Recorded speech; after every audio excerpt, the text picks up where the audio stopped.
So we have Adam Lawson's truck back over here to get the last 15-20% of it finished up.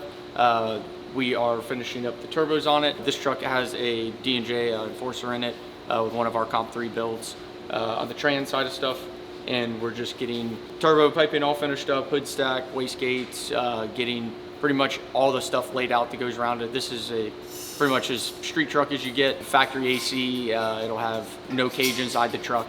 But this truck is also, the really cool part about it is it's getting a 25 Sport with a DDU10 screen and a keypad. So pretty much that is going to kind of step him up to kind of the nicer part of the tuning platforms for these trucks, trying to do a lot to make it more available to more people, basically, because it's always been something that's been very expensive to do, and it's really good because we can live tune with air-fuel ratio, and Levon loves tuning that way, so it makes tuning a lot better, makes your truck run a lot better. So that is what Adam is getting on this truck in particular. So there's a lot of kind of new things that we're doing with it as far as just figuring out how to tie into a factory truck that has all the factory controls. So over the next couple weeks, by the time we get everything here, we will be getting it finished up and hopefully make some steam.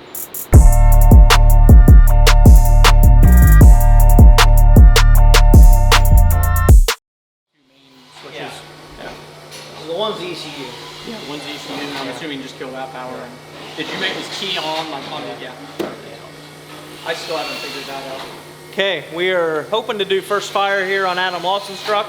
It's been a long time project getting the Bosch wired in along with a PMU 16. I want to see if she makes some smoke. You ready up there? Yeah. Watch. Can you watch voltage? I don't have that voltage regulator. Well. Hold it.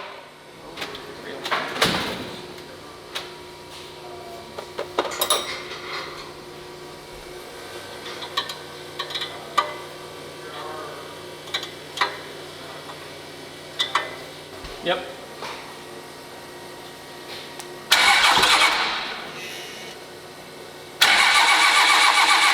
Almost seems like max rail.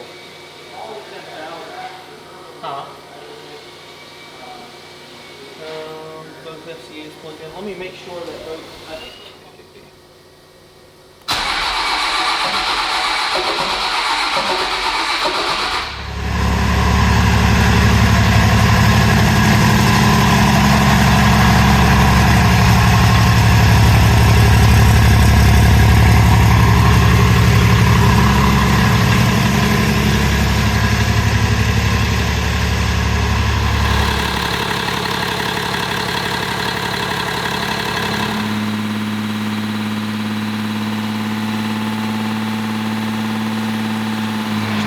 Break-in, we usually do 5 minutes with no coolant, get the rings nice and hot, and then we'll pull it in, do retorque and bow blast, put coolant in it, we're ready to rock.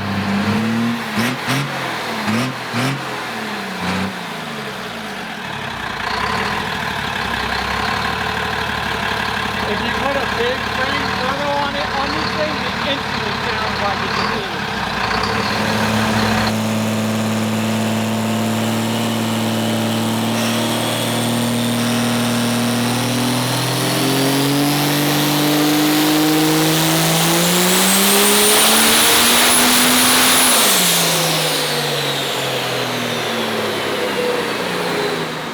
Okay, well, we got baselines done on Adam Lawson's truck. This was fuel only today. It's really nice tuning this with a Bosch because you can make instant changes. So like when we first started, the rail was surging real bad, but I could just sit in the truck, hold it under load, under surge, and make instant changes. You make a change, hit enter, it instantly it uploads to the ECM. So you'd make like 24 changes in 10 minutes and got rail dialed in. If I do that on a factory ECU, it'd take me all day just to get rail pressure under control.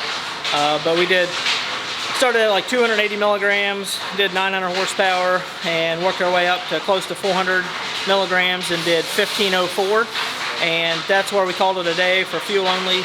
We're gonna get nitrous on the truck, get the external wastegate dialed in, and then we'll put some big power down with nitrous, hopefully get this thing over 2,000 horsepower here shortly.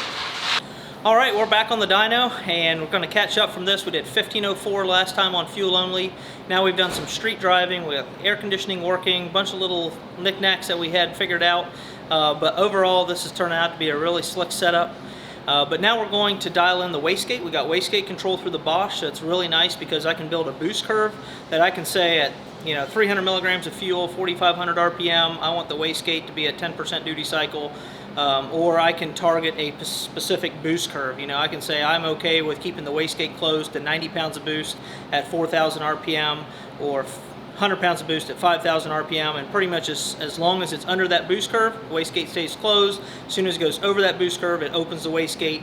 The further it goes over, the further it opens the wastegate. So I should be able to have one tune-up for the wastegate control, and he can turn the power up and down, turn nitrous on and off, and it will automatically catch itself, open the gate if the dry pressure runs away from each other. So we can reference dry pressure, boost pressure, or turbo shaft speed for this electronic e-gate, and I'm really excited to get this thing working. So we're going to run it through its paces, go back on fuel only. I'm going to play around with the wastegate curve a little bit, and then we're going to turn nitrous on and see how much power we can crank out of this bad boy.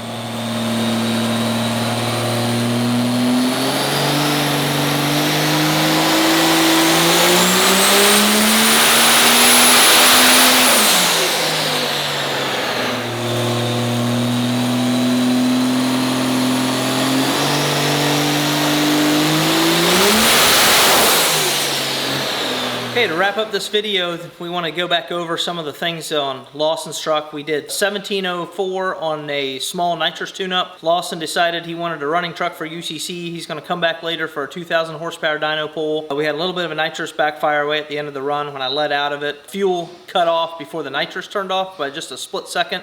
That's what you saw, that fireball there at the very end. But everything seems healthy with it, and we've been out driving it. The thing really drives really nice. We've got that 728710 turbo on the manifold, so that really brings in boost nice and easy down low.